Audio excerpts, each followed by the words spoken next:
All right, so in this video, I have a pair of sneakers that I remember passing on when they originally released.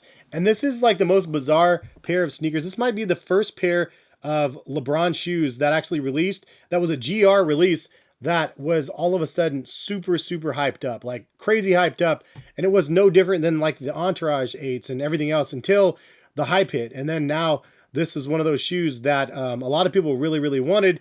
Now they brought them back. Like, it was one of those retros that ended up happening. It came and it went, and I missed out on the retro, but I did get a pair through Kicks World to be sent to me to try out. So shout out to Kicks World. I knew these would be a little bit snug, historically speaking, for myself, so I went up to a size 10 instead of going with a size 9.5. Anyway, in this video, we have the South Beach Lebron 8s. Let's jump into the review.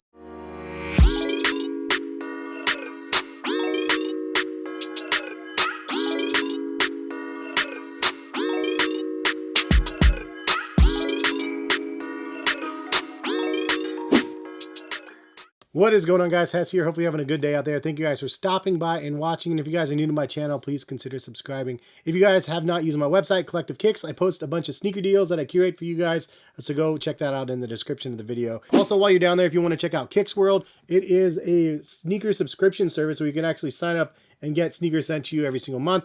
You do pay a fee monthly for them, but it's kind of a fun service to be able to check out. And especially with my discount in the description, you get 51% off of Kicks World with your first month. I believe that's like $29 for you to try out a pair of sneakers that are worth a couple $100. And it's really not a bad idea for you to try out, especially in this day and age where you maybe don't get an opportunity to try on a pair of sneakers in store, like Jordan 1, Yeezys, Dunks, Air Force Ones. If you don't know how they fit, like, honestly, it's really not a bad idea to try them out for the first month to just see how the sneakers fit. Plus, it gives you an opportunity to wear them for an entire month.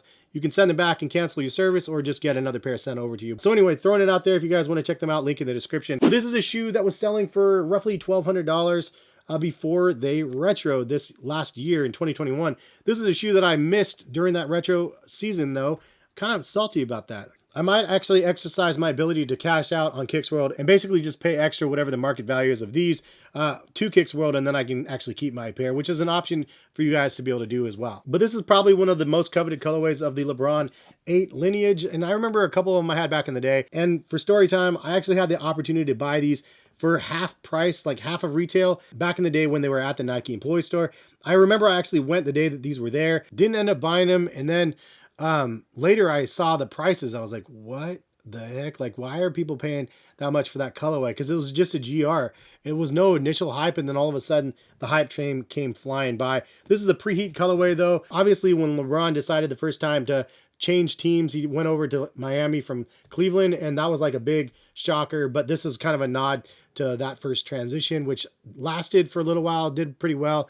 Then he obviously moved on. But this colorway is super crazy. Now, I can't speak to the details of this one comparison to the original because I don't know, what was a little bit different from this one versus the other, because I didn't have the old one. But I will tell you that the details on this are pretty nice. The materials on the leather actually feel really nice, which is interesting. I thought this would have been crappier, but it's really nice, kind of buttery, actually, across the toe and then on the side panel and then on the back. You do have the Nike swoosh back here, which is kind of like plastic on the side. Very beefy shoe for sure. You have that lion's head on the tongue with the eyes in pink, and then pink trim around the tongue and then on the eyelets, and then obviously those crazy pink laces are what really sets this shoe off. On the bottom you have that lion's head again in the pink triangle in the middle of the shoe, and then on the insole you have pink, and then you have pink integrated in the flywire on the side, as well as the LeBron James logo and the Nike swoosh on the back.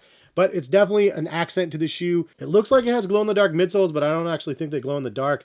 And then you do have kind of that same green glow sort of colored like air unit in the inside, black around that trim of the air unit as well, and the midsole. But the details on this are really nice. I think that my favorite details of the 8s in general, I love the back tab. It's kind of nice how they use like kind of a plastic. For like cars and stuff, you have spoilers and stuff to maybe increase the performance, but mostly aesthetic. This kind of increases the aesthetic just because of the detailings on that, and how the swoosh comes back through there, and I don't know, it just looks really cool. I like that detail a lot. The flywire on the side as well. But I also like the panels on the side, how it's half leather, and then the other half is kind of like half fused material with plastic, again, inlaid inside of the shoe. So lots of really nice details in the LeBron 8. They did a great job designing them. The large perforation holes for the tongue is definitely nice as well, especially since it's supposed to be a performance basketball shoe. All in all, this is one of those sneakers that was selling for over $1,000, $1,200 back in the day. This is probably one of the most talked about LeBron 8s to date, I would guess. It's a pretty wildly popular colorway, but it's crazy to see that a small retro of the shoe brings the hype and the demand from 1200 down to threes. Like, it's nuts to see how the market is. That's just the way it goes, though. You know, it's for people that didn't get it for back in the day, and then now will have to pay the piper if they want to be able to own that shoe. Now it's nice that they actually have a retro version for people to be able to buy. It's more wearable for one, but it's more affordable for two. So I kind of like that Nike does that every now and then. Leave a comment, let me know what you guys think about Nike capitalizing on people's hype. Basically, the fact that they're hyped up and now they're like, oh, we can make a little bit more money off that. Let's bring it out the vault. They did it with a couple different LeBrons here and there, and I'm honestly not mad at it. I'm like all for it. Hopefully we'll see more of it, honestly, because there's other LeBrons that I want to add to my collection that came out years and years ago. So anyway, thanks for stopping by watching. Hopefully you guys enjoyed. Kicks World, again, $28, $29, I think, for the first month. If you guys use my link in the description for the lowest tier. For the higher tier, it's a little bit more than that, obviously. But check it out if you guys are interested in the description. And hopefully you guys have a good rest of the day. Check back. If you guys did enjoy the video, drop a like. And if you guys want to subscribe, feel free. Have a good one, and hopefully we'll see you back. All right, peace, guys.